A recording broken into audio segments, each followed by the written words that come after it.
Assalamualaikum warahmatullahi wabarakatuh. Perkenalkan, nama saya Fatili Bilal Afifuddin, NPI 188330040. Di sini saya mau mempresentasikan evaluasi tengah semester mata kuliah desain jaringan dan kemudian peserta yang dosen mengambilnya yaitu Pak Haidir. Jadi di sini ada dua soal, yaitu soal arsitektur jaringan dan juga soal setting. Baik, di sini saya akan mau menjawab soal arsitektur jaringan dulu. Jadi soal pertama, jelaskan fungsi setiap layer pada sistem arsitektur jaringan OSI layer model. Oke, jadi saya menjawab satu. Jadi setiap layer pada sistem arsitektur jaringan OSI layer model itu kan ada 7 ya. Jadi ada physical layer, photonic layer, network layer, lalu transport layer, session layer, terus ada presentation layer, lalu ada application layer. Lalu gunanya fungsinya itu apa? Jadi physical layer itu melindungi akses fisik dan juga keamanannya. Lalu untuk data link layer itu pengamanan data dan juga penggunaan data antar sistem. Lalu ketiga itu ada network layer, jadi pengalamatan logis antar pengiriman data. Lalu berdasarkan jaringan tersebut tadi. Kalau keempat tadi itu transfer layer ya. Jadi transfer layer sendiri titik end to end. Jadi titik end to end pengiriman data. Jadi segala keamanan data akan terkirim secara end to end.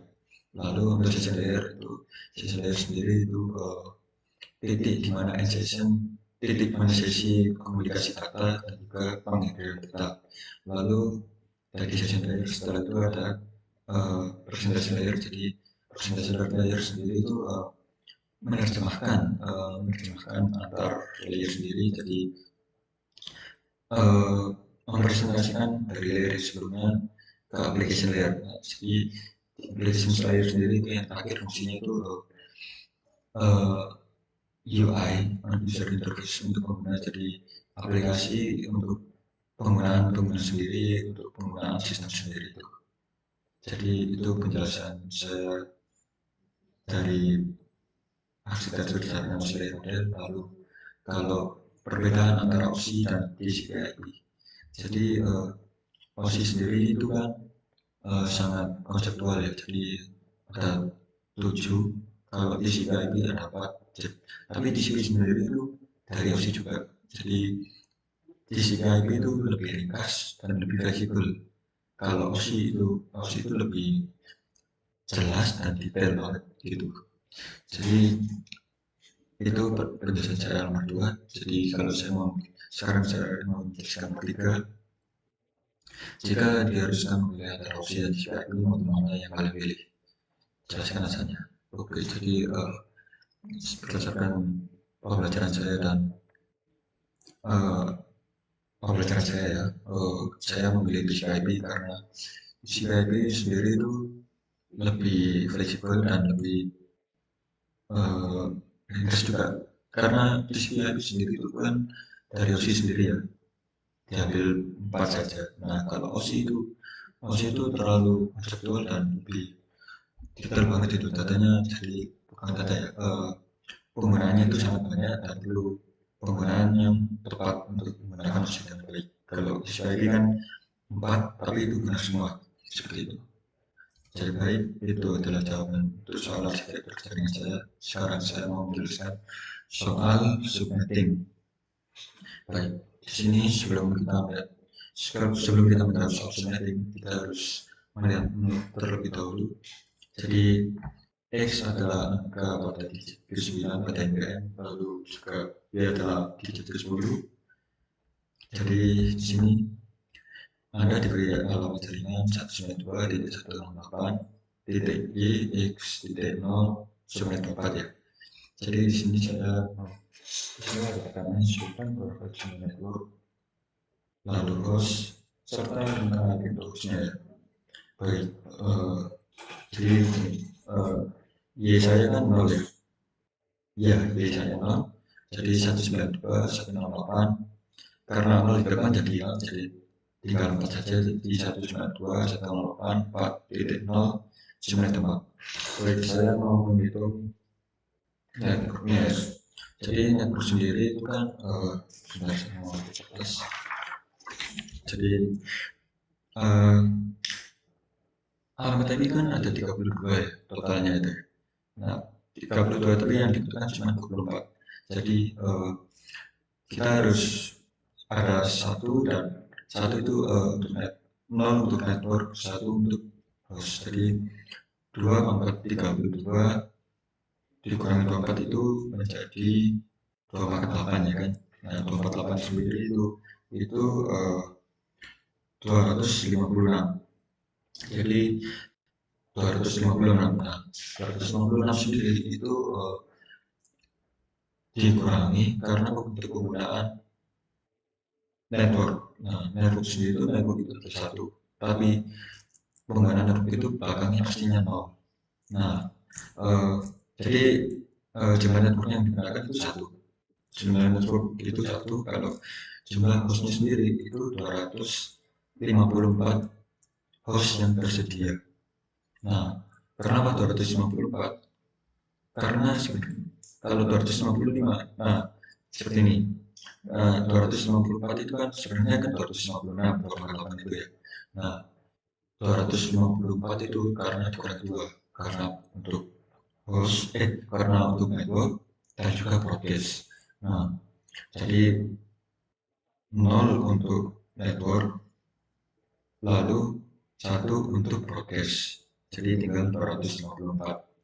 Nah, itu 254 itu host yang tersedia. Jadi rentang IP-nya itu misalnya ini 192, jadi 1 sampai 254 seperti itu.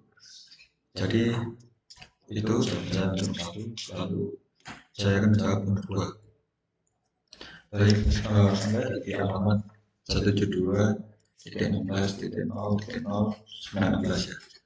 Jika dibutuhkan sejumlah X1 subnet 16 harus diubah menjadi subnet apa? Mungkin berapa gitu ya. Sebelumnya X1 ini kan X saya itu kan 4. Jadi jika dibutuhkan sejumlah 41 subnet 16 harus diubah menjadi subnet berapa? Oke, tadi saya sudah mencatat di sini. Subnet yang saya ubah itu menjadi subnet 22. Kenapa? Baik, kita lihat dulu. Subnet pertama itu kan subnetnya 16. Nah, yang kita tahu itu kan sebenarnya ada 41 subnet ya kan. 41 subnet itu karena apa? Ini jika dibutuhkan sejumlah 41 subnet. Jadi 41 subnet itu kan tidak sampai 32. Nah, jadinya itu 2 pangkat 6. 6 sendiri itu kan 2 pangkat 6 itu kan 64, masuk ke 64. Jadi kita tambahkan saja jadi subnet 16 itu ditambah dengan pangkat dari 2 yaitu 6. 6 sendiri kan masuk ke 32 kan. Jadi kita tinggal menambahkan saja 16 ditambah 6 hasilnya 22. Jadi subnet 16 itu harus dirubah menjadi subnet 22. Itu jawaban saya nomor 2. Sekarang saya minta nomor 3. Anda memiliki alamat jaringan 1.2.16 4 subnet 24. Tentukan network address dan juga broadcast address untuk subnet tersebut. Oke, ini seperti jawaban nomor 1 ya, tapi berbeda alamat tadi. Jadi tadi kan ada 256 host ya. Nah, jadi 172, jadi seperti tadi kan ini subnetnya 24, dimana 24 itu total hostnya itu 256. Jadi seperti tadi, jadi dikurangi network dan juga untuk broadcast. Jadi untuk network itu adalah 1. Nah, untuk broadcast itu broadcastnya 255. Nah, sisa host yang tersedia itu 254. Seperti itu. Lalu untuk alamat IP, untuk alamat 4 itu tadi jawaban saya nomor 3. Jadi jawaban nomor 3 itu network hacker saya itu 1, podcast address saya itu 255 gitu. Sekarang saya minta 4, alamat IP saya itu kan 192.168.20.0, subnet 2x. Nah, saya kan 4, jadi subnet saya 24. Jadi di sini saya berapakah jumlah host yang tersedia bersubnet. Nah, host saya bersubnet kan 24. Jadi host saya sendiri ya host saya sendiri 254 karena sebenarnya saya 24. Jadi lihat dari pengerjaan nomor 1 dan nomor 3 itu sisa subnetnya tersedia itu 254 karena hitungannya berdasarkan ya seperti hitungan nomor 1 tadi dan 3, 192.168.20.0 terus lalu strip 24. Jadi hitungannya kan 2/8 itu kan 256, lalu digunakan network dan juga broadcast sisa 254. Jadi itu jawaban untuk soal subnetting dan juga soal arsitektur jaringan saya pada presentasi video evaluasi tengah semester mata kuliah desain jaringan dan komunikasi data saya. Baik, sekian dari saya. Mohon maaf jika ada salah kata. Saya akhiri. Wassalamualaikum warahmatullahi wabarakatuh.